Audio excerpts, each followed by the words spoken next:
అయితే ప్రస్తుతం hot topic big breaking అనుకోవాలి. చైనా బీజింగ్లో ఇటు యుఎస్ ప్రెసిడెంట్ ట్రంప్ అలాగే జిన్పింగ్ మధ్య జరిగిన సమావేశం ప్రపంచం మొత్తం కూడా ఎంతో ఉత్కంఠగా ఎదురు చూస్తుంది. ప్రస్తుతం ఈ సమావేశం ముగిసినట్లుగా కూడా తెలుస్తోంది. ఈ సమావేశం సక్సెసా ఫెయిల్యూరస్? ఎస్ అండి, ఇప్పుడు మే 14న ఈ Donald Trump United States of America ప్రెసిడెంట్కి చైనీస్ ప్రెసిడెంట్ జీ జిన్పింగ్కి మధ్య 2 గంటల ఒక శిఖరాగ్ర స్థాయి సమావేశం, ఒక సమ్మిట్ లెవెల్ డిస్కషన్ అని పిలుస్తారు. ప్రపంచంలో సూపర్ పవర్స్ అంటే ఆల్మోస్ట్ $32 ట్రిలియన్ ఉన్న అమెరికా అధ్యక్షుడు, $22 ట్రిలియన్ రెండవ అతిపెద్ద ఆర్థిక వ్యవస్థగా ఉన్న చైనా అధ్యక్షుడి మధ్య సమావేశం మీద ప్రపంచమంతా దృష్టి పెట్టింది. ముఖ్యంగా చైనా యొక్క మిత్ర దేశాలైన ఉత్తర కొరియా, అదేవిధంగా ఇరాను, రష్యా అసలు కళ్ళు ఆర్పకుండా చూసినాయి. ఎందుకంటే యునైటెడ్ స్టేట్స్ ఆఫ్ అమెరికాకి చైనాకి మధ్య ఏదైనా సయోధ్య కుదిరిందంటే చైనా ఫ్రెండ్స్కి కూడా ప్రాబ్లం. అదేవిధంగా ఇండియా లాంటి దేశాలు కూడా దాని మీదే దృష్టి పెట్టడం జరిగింది. ఎందుకంటే చైనా ఇటు ట్రంప్ జిన్పింగ్లు ఏదైనా ఒప్పందం చేసుకుంటే ఇండియన్ ఎకానమీకి చాలా పెద్ద ప్రాబ్లం అవబోతుంది, ఇంకా సెక్యూరిటీ ప్రాబ్లమ్స్ వస్తుంది, తర్వాత ఇండియన్ ఓషన్లో కూడా చాలా బిగ్ ట్రబుల్ వచ్చేటట్టు ఉంది. కాబట్టి ఓల్ వరల్డ్ అనమాట, ప్రపంచంలో ప్రతి ఆర్థికవేత్తల నుంచి, ఎక్స్పర్ట్స్ నుంచి, జియో స్ట్రాటజిస్ట్ నుంచి, వ్యూహకర్తల నుంచి, తర్వాత శత్రు దేశాలు, మిత్ర దేశాలు, ప్రపంచ world organisations, economic, WTO, IMF, IBRలు ఇవన్నీ కూడా ఇటు జిన్పింగు ట్రంప్ సమావేశాన్ని మీదే దృష్టి పెట్టడం జరిగింది. ఇప్పుడు ట్రంప్ జిన్పింగ్ మధ్య 2 గంటల సమావేశం, అంటే షెడ్యూల్ ప్రకారం 1 గంట వాళ్ళు సమావేశం అవ్వాలి. కానీ యుఎస్ ప్రతినిధులు, యుఎస్ అధ్యక్షుడు, ఇటు ట్రంప్, ఇటు చైనా ప్రతినిధులు, చైనా అధ్యక్షుడి మధ్య గంట అనుకున్న మీటింగు 2 గంటల లాంగ్ లాస్టింగ్ మీటింగ్ జరగడం జరిగింది. ఈ మీటింగ్లో ప్రధానంగా 5 విషయాలు చర్చకు రావడం జరిగింది. కానీ ఈ 5 విషయాలు చర్చకు ముందే వస్తాయని అందరికీ తెలిసిన విషయమే. కానీ ఈ 5 విషయాల మీద చర్చలకి 2 గంటల సమావేశం ముగిసిన తర్వాత ఇటు ట్రంప్, ఇటు జీ జిన్పింగ్ ప్రతినిధులు చెప్పినట్టు ఇటు వార్తా సంస్థలు, రాయిటర్స్ నుంచి, AP నుంచి, ఎన్ని వార్తా సంస్థల నుంచి వచ్చే సమాచారం ఆధారంగా నేను ఇప్పుడు మాట్లాడుతున్నా, ఈ సమావేశం బిగ్ ఫెయిల్యూర్ అయినట్టే మనం చెప్పుకోవచ్చు. కానీ బిగ్ ఫెయిల్యూర్ అయినట్టు ఇటు రష్యా కానీ, ఇటు చైనా కానీ, ఇటు అమెరికా కానీ ఎక్కడా మాట్లాడడంలో మనందరం గ్రేట్ ఫ్రెండ్స్, పార్ట్నర్షిప్ ఉంటుందనే మాట్లాడుతున్నారు. కానీ ఈ సమావేశం ఒక బిగ్ ఫెయిల్యూర్. ఇండియా చాలా హ్యాపీగా ఉంది, రష్యా చాలా హ్యాపీగా ఉంది, తైవాన్ అయితే అమెరికా అధ్యక్షుడికి థ్యాంక్స్ చెప్పడం జరిగింది. ఇరాన్ విషయం మాత్రం అలాగే ఉండిపోయింది. ఏ విధంగా కూడా ఈ రెండు ఒక దిగ్గజాల మధ్య జరిగిన సమావేశం ఏ విధమైన సక్సెస్ కాలేదు అన్నట్టు తెలుస్తుంది.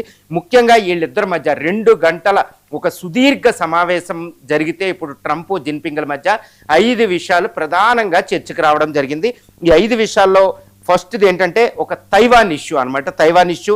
రెండోది టారిఫ్స్, మూడవది టెక్ వారు, మూడవది ట్రేడ్కి సంబంధించి, 2 దేశాల మధ్య ట్రేడ్కి సంబంధించి, ఇక 5వది ఇరాన్ ఇష్యూ. ఈ 5 విషయాలు ప్రధానంగా చర్చకు రావడం జరిగింది.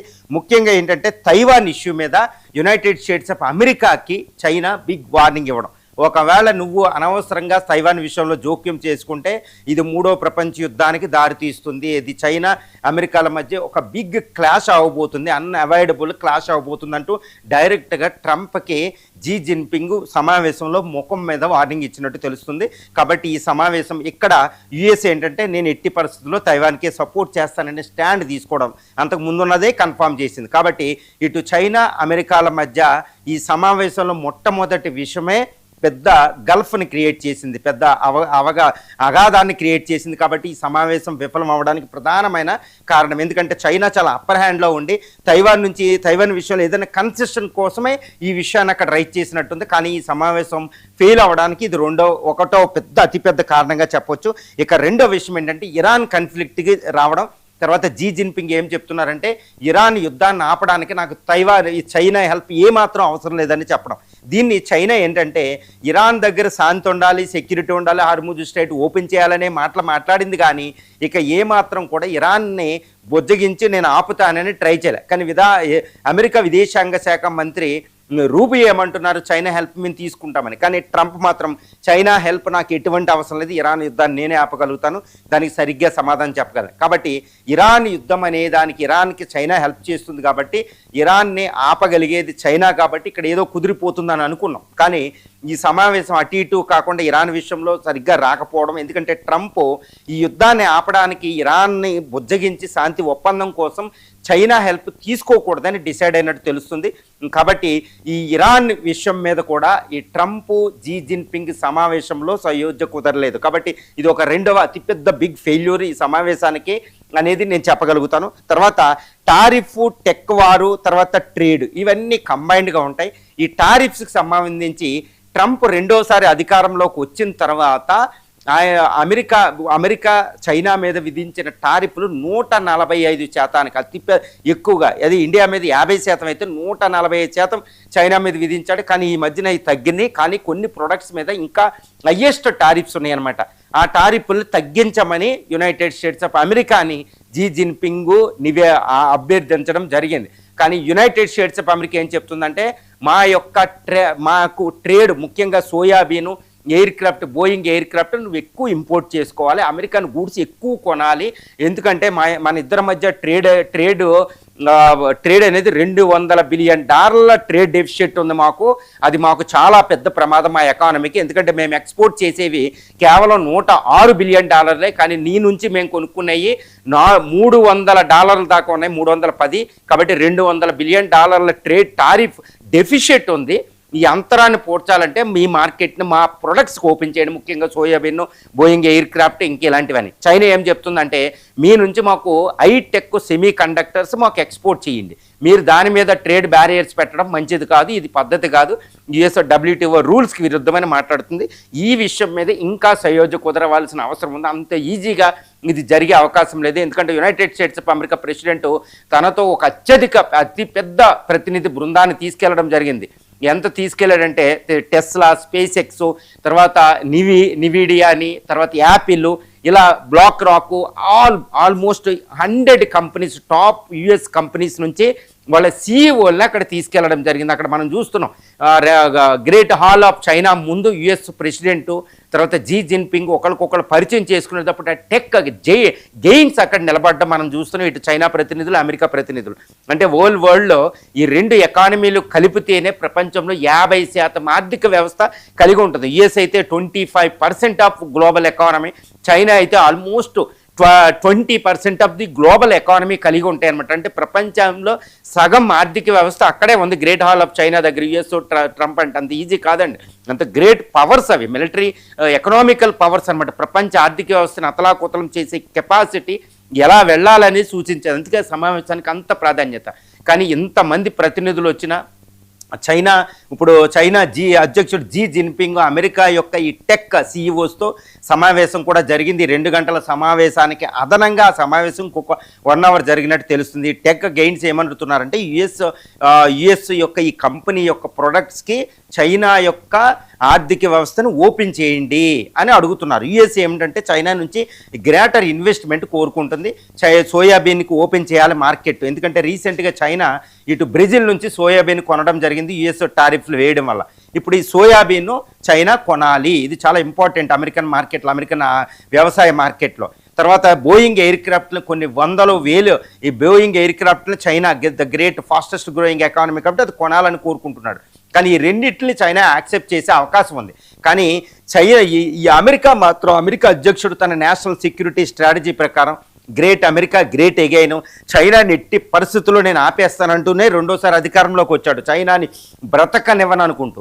కానీ అమెరికా హైటెక్ ఏఐ చిప్స్ని, ఏది నివిడియా కంపెనీ తయారు చేసి ఏఐ చిప్స్ని, తర్వాత స్పేస్ ఎక్స్, తర్వాత వీటి నుంచి వచ్చే హై గ్రేడ్ ప్రొడక్ట్స్ని, ఈ యొక్క సెమీ కండక్టర్స్ని ముఖ్యంగా చైనాకి ఇస్తే చైనా దాని నుంచి ఎక్కువ లాభం పొందుతుంది. కాబట్టి ఈ ప్రొడక్ట్స్ అమ్మకూడదు అని అమెరికా అధ్యక్షుడు కోరుకుంటున్నాడు. కానీ చైనా వీటిని చాలా సీరియస్గా తీసుకుంటుంది. ఎందుకంటే ఈ టెక్ అమెరికా ఇప్పటికీ కూడా ప్రపంచ ఆర్థిక వ్యవస్థ ఎలా ఉన్నా చైనా ఎంత టెక్నాలజికల్ జెయింట్ అయిపోయినా అమెరికాయే టెక్నాలజికల్ సూపర్ పవర్ ఇప్పటికీ కూడా.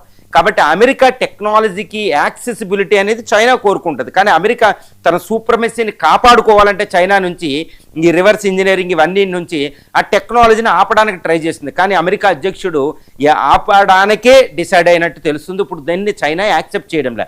కాబట్టి ట్రేడు, టారిఫ్స్, తర్వాత ఈ టెక్ వారికి సంబంధించి ఈ సమావేశంలో జరిగిన అన్నీ కూడా పెద్ద సత్ఫలితాలు ఇచ్చే విధంగా లేవు. కాబట్టి ఈ సమావేశం బిగ్ ఫెయిల్యూరే. నా దృష్టిలో ఇది సక్సెస్ కాదు. ఈ మోడరేట్ సక్సెస్ కూడా మాధ్యమికంగా కూడా ఇదేమి సక్సెస్ కాలే. ఎందుకంటే 2025 అక్టోబర్లో సియోల్ అంటే దక్షిణ కొరియాలో జరిగిన ఈ G20 అపెక్ సమావేశంలో ఈ ట్రంప్, జీ జిన్పింగ్లు సమావేశం అవడం జరిగింది. కానీ అది 0-0 గేమ్ అయిపోయింది. విన్ విన్ సిచ్యువేషన్ అవ్వలేదు.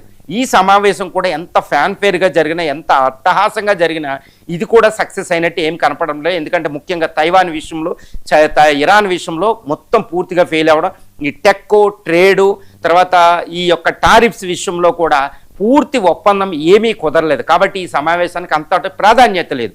కాకపోతే మే 14-15 తారీఖులో 2 రోజుల పాటు యుఎస్ ప్రెసిడెంట్ అక్కడ బీజింగ్లో ఉండబోతున్నారు. అక్కడ నుంచి చైనా అధ్యక్షుడితో ఎన్నో టూరిస్ట్ ఏది టెంపుల్ ఆఫ్ ది హీవెన్ అని చాలా విషయాలకు వెళ్తున్నారు. అంటే 2 గంటల సమావేశమే కాకుండా 2 రోజుల్లో ఏంటంటే ప్రతి నిమిషాన్ని వాళ్ళు చాలా చాకచక్యంగా వినియోగిస్తారన్నమాట. దౌత్య నీతి అండి అది. ఇప్పుడు మే 14 సాయంత్రం ఇప్పుడు యుఎస్ ప్రెసిడెంట్కి జిన్పింగ్కి మధ్యలో ఒక విందు పార్టీ జరగబోతుంది. అక్కడ కూడా మళ్ళీ విషయాలు చర్చకు రావచ్చు. రేపు కూడా అంటే తర్వాత గంటల్లో కూడా ఈ సమావేశం జరుగుతూ ఉంటాయి. ఒక పక్కన అధ్యక్షులు మీటింగ్ అయ్యేటప్పుడు ఎంతో ట్రాక్ 1, ట్రాక్ 2 డిప్లొమసీలు జరుగుతూ ఉంటాయి అనమాట. ఒక గ్రేటర్ మీటింగులు జరుగుతూ ఉంటాయి. ఇక్కడ ఏ ఒప్పందం అంటే ఈ వచ్చే 2 రోజుల్లో ఏదైనా ఒక ఒప్పందం జరగవచ్చా అనేది ఆశ. కానీ ఇక్కడ ప్రస్తుత పరిస్థితిని చూస్తే యుఎస్ ప్రెసిడెంట్ని జీ జిన్పింగ్ అంతగా పట్టించుకోవడం లేదని తెలుస్తుంది. ఎందుకంటే 2017లో అంటే 9 ఇయర్స్ బ్యాక్ మొట్టమొదటి US president last time US president ఇక్కడ రావడం అది కూడా ట్రంపే. జీ జిన్పింగ్ ఎరాలో జీ జిన్పింగ్ ప్రెసిడెంట్గా ఉన్న జో బైడెన్ వచ్చినా ఎవ్వరూ కూడా చైనా విజిట్కి రాలేదు. బయట సమావేశం అయినాయి G20 సమావేశాలని మల్టీలేటరల్ ఫ్లోరాస్లోనే. కానీ అమెరికా ప్రెసిడెంట్ 9 సంవత్సరాల తర్వాత బీజింగ్లో రావడం. కానీ ఇప్పుడు గత 2017తో పోలిస్తే 2026 చైనా ఇంకా బలపడి ఉంది. ఇక్కడ ఇరాన్ విషయంలో ఏంటి, ఇక్కడ తైవాన్ విషయంలో ఏంటి, తర్వాత ఇప్పుడు టెక్నాలజికల్ వార్లు ఏంటి, యుఎస్ ఎకానమీ ఇబ్బందుల్లో ఉండడం. కానీ చైనా ఎకానమీ మాత్రం మూమెంటం తగ్గినా కానీ మూమెంటం అలా ఉండడం వల్ల చైనా అమెరికా కంటే పై చేయి సాధించింది. అందుకని జీ జిన్పింగ్ అప్పర్ హ్యాండ్ ఈ మీటింగ్లో అనేది మనం చెప్పవచ్చు. అందుకని ట్రంప్ బాడీ లాంగ్వేజ్ని చూస్తే, ఎందుకంటే 2వ పర్యాయం 2024లో ట్రంప్ రెండోసారి అధ్యక్షుడు అయినప్పుడు ఆయన ప్రధానమైన క్యాంపెయిన్ ఏంటంటే చైనాని అణుస్తాను, అమెరికా గ్రేట్ అగైన్, తిరుగులేని శక్తిని చేస్తానని. ఆయన తిరుగులేని శక్తిని చేయాలంటే చైనాను ఆపాలి. కానీ చైనాను ఆపడం కంటే ఇప్పుడు బీజింగ్ సమావేశంలో ట్రంపే జీ జిన్పింగ్ ముందు ఇద్దరు బాడీ లాంగ్వేజ్లు మనం గమనించినట్టయితే ట్రంప్ చూడండి, ట్రంప్ వైట్ హౌస్లో ఉన్నప్పుడు వేరే దేశ అధ్యక్షుడితో మాట్లాడినప్పుడు ట్రంప్ బాడీ లాంగ్వేజ్లో ఆయన పదాల్లో అన్ని విషయాల్లో ఆ దేశ అధ్యక్షుడిని ఇబ్బంది పెడుతూ ఉంటాడు. రీసెంట్గా జపనీస్ ప్రైమ్ మినిస్టర్ వెళ్ళినప్పుడే ఆయన పెరల్ హార్బర్ని టచ్ చేయడం, సౌత్ ఆఫ్రికా ప్రెసిడెంట్తో వాదనలు, జెలెన్స్కీతో వాదనలు, పుతిన్తో వాదన, ఇవన్నీ వాదనలు ఉన్నాయి. కానీ ఇప్పుడు జీ జిన్పింగ్ ముందు మెత్తని పులి అంటే అణిగి ఈరోజు ట్రంప్ కనిపిస్తున్నాడు అంటేనే ఎంతటి అవసరం అమెరికాకి చైనా ఉందో మనం చూడొచ్చు. అమెరికా గ్రేట్ అగైన్ చేస్తానన్న ట్రంపేనా ఈరోజు ఈ ట్రంప్ అనిపిస్తుంది. కాబట్టి ఈ సమావేశంలో అమెరికా తగ్గింది, కానీ చైనా మాత్రం తగ్గే విధానం లేదు. నేను అనుకున్నవి వస్తేనే ఏదైనా ట్రేడు, లేకపోతే నా దారి నాదే, నీ దారి నీదే అనుకుంటూ ఇంకొకటి కూడా చెప్తున్నాడు. జీ జిన్పింగ్ ఒక బిగ్గెస్ట్ వార్నింగ్ ఇచ్చినట్టే, ఏది తైవాన్ విషయంలో కాదండి, ఇంకొక వార్నింగ్ ఇచ్చాడు. అది ఏంటంటే థూసిడైడేట్స్ ట్రాప్ అనేది ఒకటి ఉంటుంది అనమాట. అది ఇప్పుడు యాన్సెంట్లో అథెన్స్కి స్పార్టన్స్ అంటే ఇటు గ్రీకు వీరులకి స్పార్టస్ అని వీళ్ళకి మధ్యలో ఒక యుద్ధం లాగా నడిచేదనమాట. వాళ్ళు ఒక ట్రాప్లో పడిపోయారు. ఏంటంటే దాని అర్థం ఏంటంటే established power, rising power. Already super power అయిన అమెరికాకి ద ఫాస్టెస్ట్ రైజింగ్ అవుతున్న చైనాకి మధ్యలో ఒక ట్రాప్ ఉంటుంది. అది హిస్టోరికల్, చారిత్రాత్మకమైన ట్రాప్ ఉంటుంది.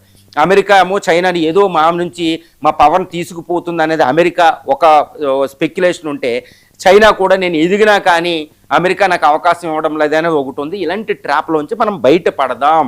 దీన్ని ఏమంటున్నాడంటే తుసిడైడేట్ ట్రాప్ అనేది మనకు వద్దు అనుకుంటూ జీ జిన్పింగ్ ట్రంప్కి ఒక ఉపదేశం ఇవ్వడం జరిగిందంటే ఎంతటి విపత్కర పరిస్థితుల్లో సమావేశం జరిగిందో మనకు అర్థం చేసుకోవచ్చు. పైకి మాత్రం ఫ్యాన్ పేరుగా జరుగుతుంది, పిల్లలు గ్రేట్ హాల్ ఆఫ్ చైనాలో మిలిటరీ ఇవన్నీ జరుగుతుంది. కానీ ఎక్కడికక్కడ ఒక రకమైన టెన్షన్స్, రెండు సూపర్ పవర్స్ మధ్య జరుగుతున్న ఒక కోల్డ్ వార్ అనేది ప్రస్ఫుటంగా కనిపిస్తుంది. ఏ విషయం మీద 5 విషయాలు ప్రధానంగా ఇరాన్ ఏంటి, తైవాన్ ఏంటి, ట్రేడ్ వారు, టెక్ వారు, తర్వాత టారిఫ్స్ విషయంలో ఈ 5 ప్రధానమైన విషయాల్లో ఎక్కడ కూడా ఇక్కడ సయోధ్య కుదరలేదు. కాబట్టి ట్రంప్ జీ జిన్పింగ్ మీటింగ్ అనేది ఒక బిగ్ ఫెయిల్యూర్గా అయితే నేను చెప్పగలుగుతాను. సరే అయితే ఇప్పుడు